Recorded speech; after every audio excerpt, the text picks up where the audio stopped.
दशरथ अजित बिहारी राम सिया राम जय जय राम।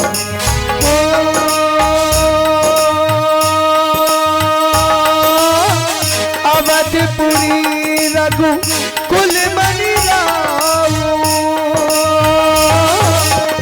अवधपुरी रघु कुल मणि राम, वेद विदित तेहि दशरथ नाम, धर्म धुरंधर गुण निज जाने, भक्ति हृदय मति सारग पान। बोलिए चक्रवर्ती चूड़ामणि महाराज दशरथ की जय हो। बोलिए महाराज दशरथ की जय हो। धर्म रक्षक धर्म पालक धर्म के अवतार हो, शुभ दिन हो हम सबका सफल ये दरबार हो। महाराज के चरणों में इस सेवक का प्रणाम स्वीकार हो।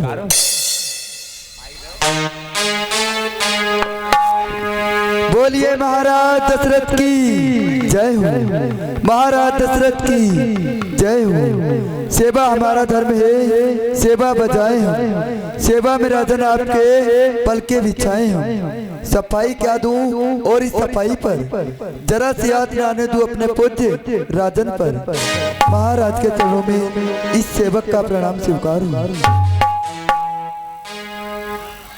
माइक खोल दो भैया भैया बोलो ऑन कर ना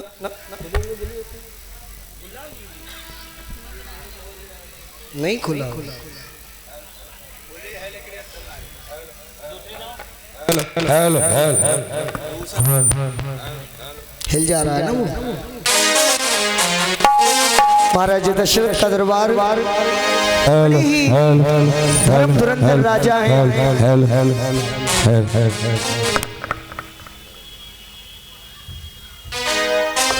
बोली राजाधिराज चक्रवर्ती सम्राट महाराज दशरथ की जय हो, महाराज दशरथ की जय हो। शत्रुताई सैर करता है मगर गजराज से, धूल की औकात क्या आकर जो लगे महाराज के ताज से। महाराज के श्री चरणों में इस सेवा का कोट कोट प्रणाम स्वीकार हो। प्रसन्न हो, यशस्वी हो।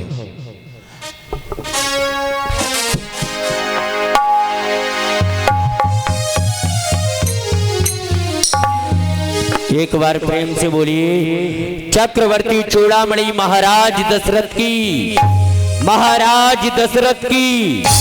महाराज उस काल मारे क्रोध के जब आप यो गर्षित हुए तो विस्फुटित होते हुए भुजदंड यो दर्शित हुए।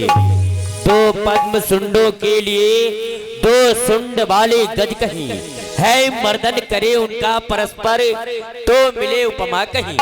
महाराज के श्री चरणों में इस सेवक का कोट कोट प्रणाम स्वीकार हो। प्रसन्न हो, यशस्वी हो। बोलिए महाराज दशरथ की जय हो, महाराज दशरथ की जय हो। भाई धर्म की उन्नति सकल पाप की क्षय, एक बार सब मिल बोलो महाराज दशरथ की जय हो। महाराज के चरणों में इस सेवक का प्रणाम स्वीकार हो। प्रसन्न हो, यशस्वी हो। हरि सेवक मंत्री करो, समस्त दरबारियों सभासदों मंत्री उपमंत्री सभासद सभी का स्वागत है।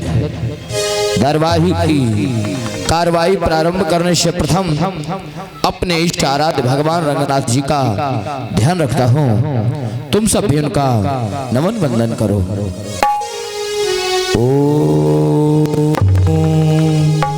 शांताकारं भुजगशयनं पद्मनाभं सुरेशं विश्वाधारं गगनसुदशं मेघवर्णो शुभांगं लक्ष्मीकान्तं कमलनयनं योगवीर्ध्यानिगम्यं वन्दे विष्णु भवभयहरं सर्वलोकैकनाथं सर्वलोकैकनाथं।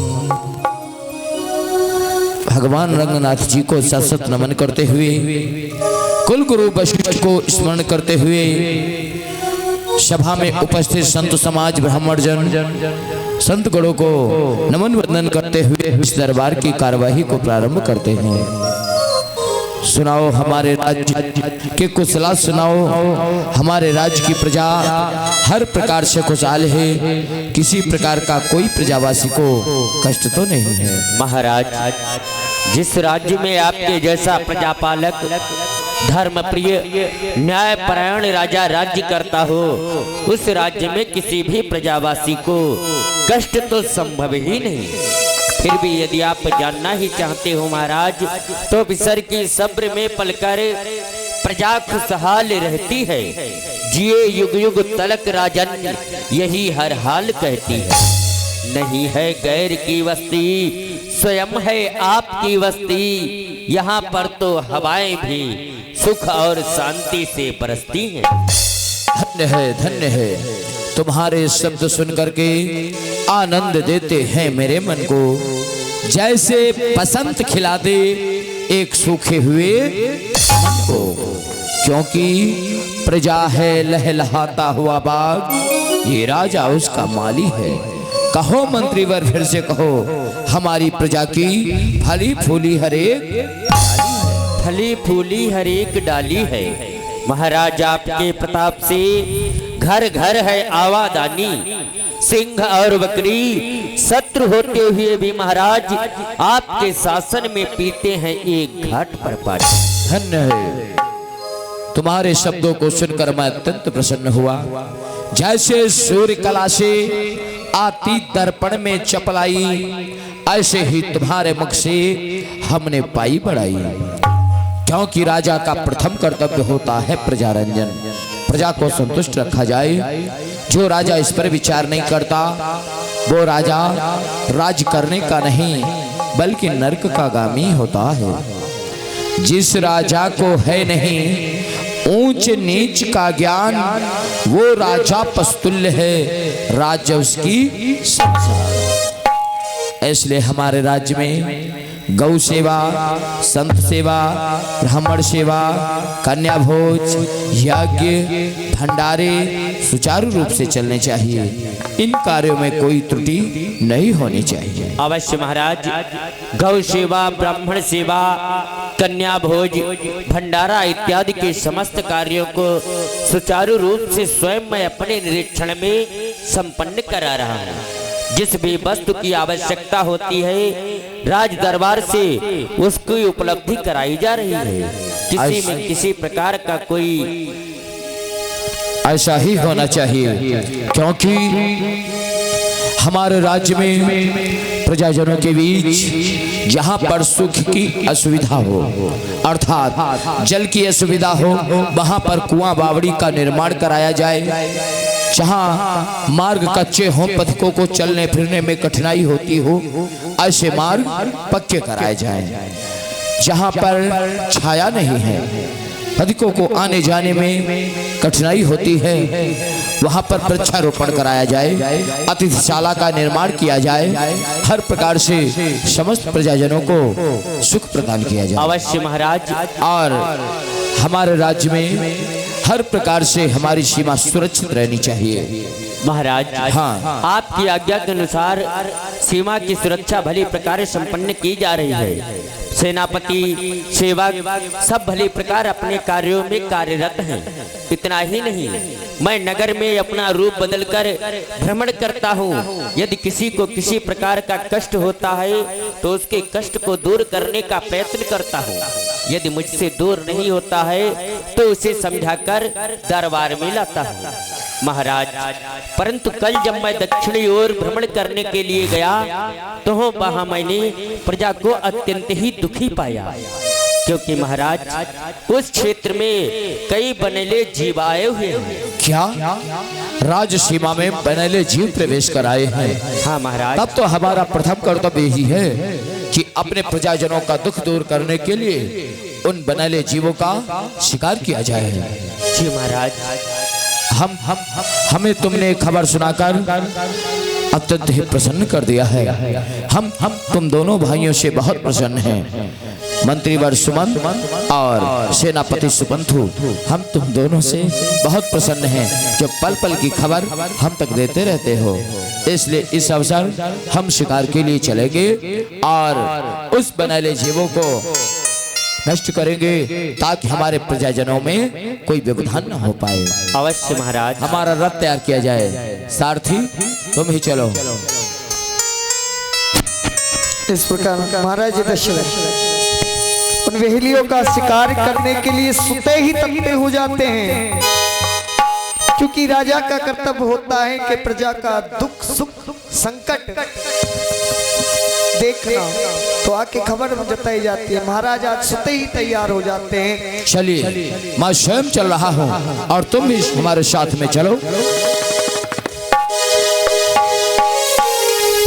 सभी शिकार के लिए राम सिया राम जय जय राम।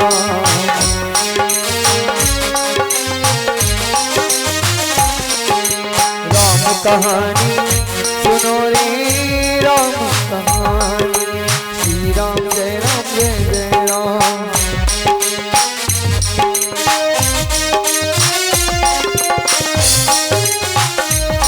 दशरथ की राज दुलारी, कौशल्या की आंख तारे, ऐ सूर्य वंश के सूरज और रघुकुल के उजियारे हो। लेके तेरा नाम बोले मधुबरी पानी, राम कहानी महाराज। सेनापति महाराज, इस वन में हम सब अलग अलग मार्ग से प्रवेश करेंगे ताकि वो पशु जहाँ भी छुपे हों उनका शिकार हो सके। अवश्य महाराज, क्योंकि यही वह स्थान है जहाँ पर हमारे एक सेवक के बालक के ऊपर बनैले जीव ने आक्रमण किया था। ठीक है, तो चारों दिशा से अपने सैनिकों को आदेश दो, प्रवेश करें इस वन में। जो आज्ञा महाराज। सैनिकों, चारों ओर फैल जाओ, वह जीव बचकर नहीं जाना चाहिए।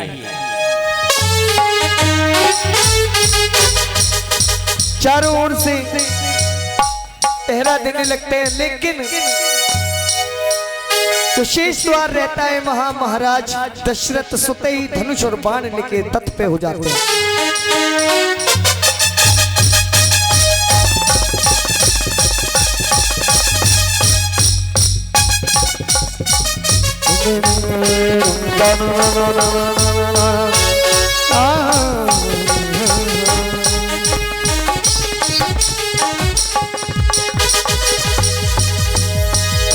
और गहरे जंगल में चले जाते हैं महाराज। लेकिन इतने घने घनघोर वन में आ गया हूँ, परंतु अभी तक कोई शिकार मिला ही नहीं। परंतु अधिक समय हो गया है, अब अचानक प्यास सता रही है। क्यों ना कहीं जलाशय देखा जाए, जल मिल जाए तो प्यास बुझाई जाए। अब देखिएगा भक्तों, शिकार को ढूंढते ढूंढते गला सूखने लगा तो सरोवर ढूंढने लगे जल पीने के लिए महाराज। उस सरोवर में एक बड़ा ही सुंदर पुष्प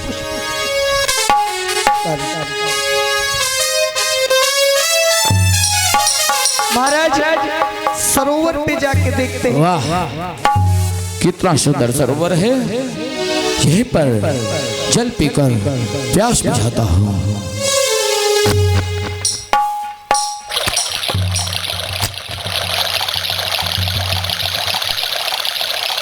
ओह, शीतल जल है।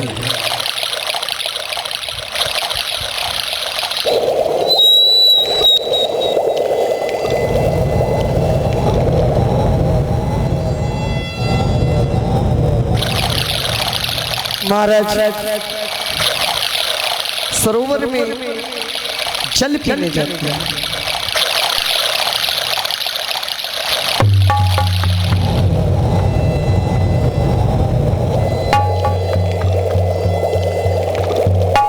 जैसे ही पुष्प पे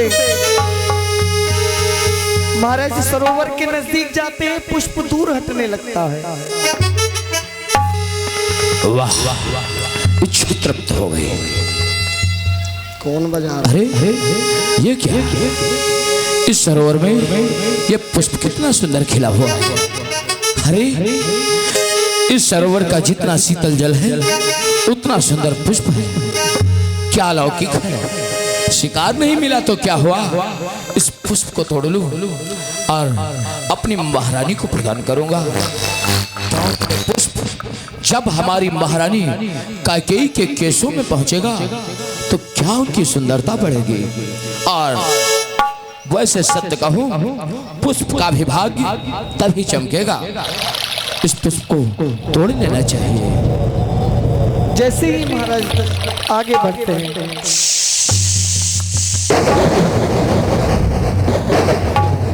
पुष्प आगे बढ़ते जाता है। ये तो बढ़ता हुआ जा रहा है, बाणों से पकड़ना चाहिए। महाराज विचार करते कि अपने बाणों से काटना चाहिए, इसे निकालना चाहिए।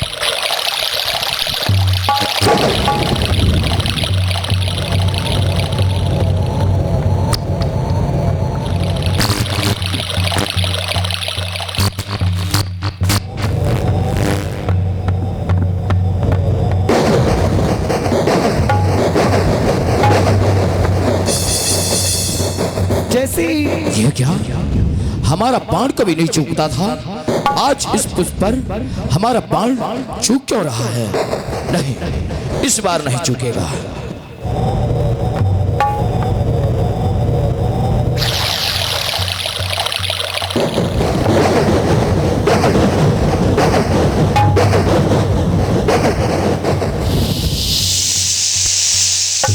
चलो उधर जाकर के इस पुष्प को पकड़ता हूँ, शायद जल के लहरों में उधर पड़ गया है।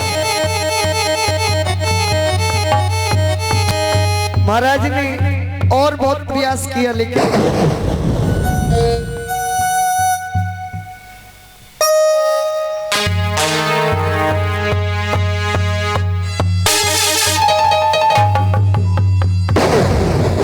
क्या आज हमारे बाण विफल जा रहे हैं? चलो मैं स्वयं इस जलाशय में प्रवेश करूंगा और इसे पकड़ के ही रहूंगा। आज सुते ही महाराज सरोवर में उतरते हैं।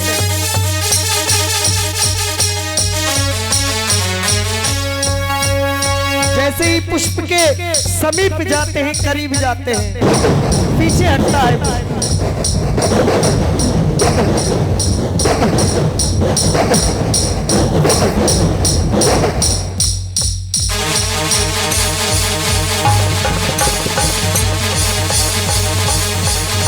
महाराज बढ़ते जा रहे हैं, पुष्प हटता जा रहा है पीछे, हाथ नहीं आ रहा। क्या कहा, कहां पे लूट?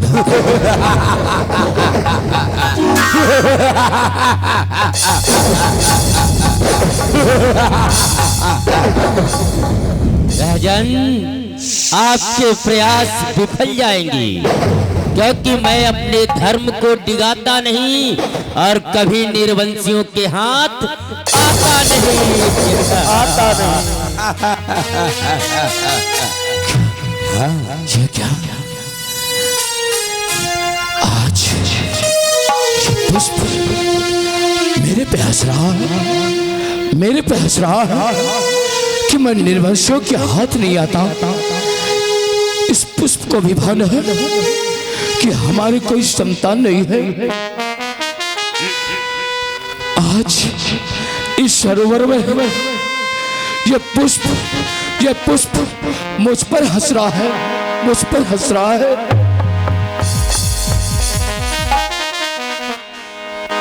एक बार भूपति मन माही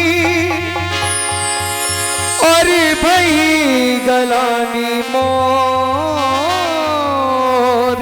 सुत नाही। हे विधाता, ये आज हमारे सामने कैसा दृश्य घटा जो दशरथ का निशाना कभी नहीं चूकता था। आज हमारे 3 बाण विफल हो गए। और मैं चल के प्रवेश करके पुष्प के समीप पहुंच गया, फिर भी वो मेरे हाथ नहीं आया। और वो पुष्प ने मुझसे क्या चेतावनी दी कि मैं निर्वंशी के हाथ नहीं आता। निर्वंशी इतना निंदनीय है कि आज एक पुष्प ने मेरा तिरस्कार कर दिया। हमारे भावों को अवश्य वो पहचाना होगा, अवश्य कोई दैविक पुष्प होगा। जब मैं भी विचार कर रहा था इस पुष्प को अपनी महारानी के केशों में सजाऊंगा, तब ये पुष्प क्या सोच रहा होगा? नहीं, यदि मुझे निर्वंशी को आज इस पुष्प ने धिक्कारा है, तो भला संसार के प्राणी हमारा सम्मान क्या कर रहे होंगे? ऐसे हतभागे प्राणी को जीने का कोई अधिकार नहीं होता। अरे मैं अयोध्या का स्वामी हूँ, चक्रवर्ती चूड़ामणि सम्राट होते हुए एक निर्वंशी का कलंक लेकर जी रहा हूँ। आज एक पुष्प ने मेरा इस प्रकार से उपहास उड़ा दिया, तो संसार के प्राणी क्या कहते होंगे? हमारे सामने तो कोई कुछ नहीं कहता है, परंतु हमारे पीछे अवश्य सोचते होंगे मेरा शासक निर्वंशी है। हमें कोसते होंगे, हमें राज सिंहासन पर बैठने का कोई अधिकार नहीं है, क्योंकि ऐसे अपयशी जीवन से तो मृत्यु ही अच्छी।